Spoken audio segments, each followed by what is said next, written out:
we're always the heroes, right? We'd all be abolitionists back in the day of slavery, all of us. Everyone who's woke today, if they were born in the South in the 1800s, all of them would be against slavery. This is, I found this tweet recently.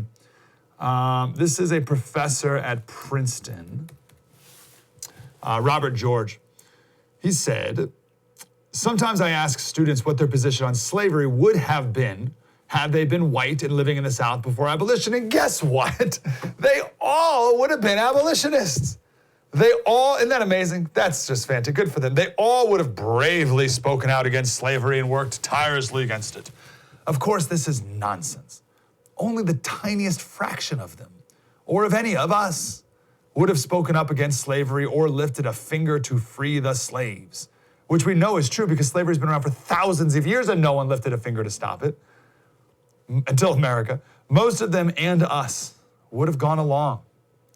Many would have supported the slave system and happily benefited from it. But I guarantee you all these writers say they all think that they would have been abolitionists. It reminded me of this Bill Maher clip from this weekend talking about cancel culture. Here's what he said. Also makes me always want to go, who are these perfect people out there in the world today who have never made any mistake of any kind? And don't they think it's going to come back and bite them in the ass? No. They don't. Because they all think they're abolitionists. They all think they're perfect.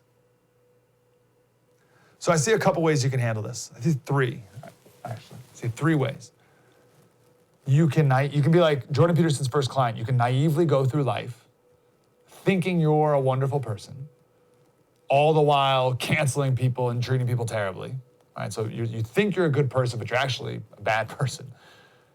Or you can know you're a bad person and be a bad person, right? Be like those murderers that he starts the chapter out with. Okay, so I want to be clear. So you can think you're good and be bad. You can think you're bad and be bad.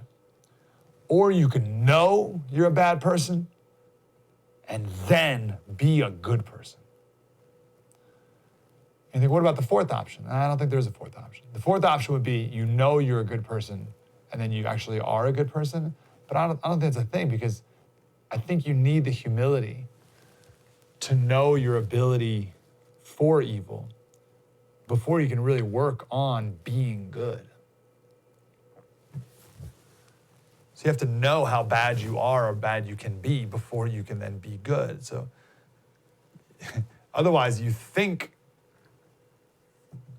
you're way closer to that first option of thinking you're good, but being way worse than you probably realize. Now, it's always on a curve, right? You're always better than that guy over there. But objectively speaking, you don't want to be that first person thinking you're good, but you're not. Way better to think you're bad and then actively work on being good.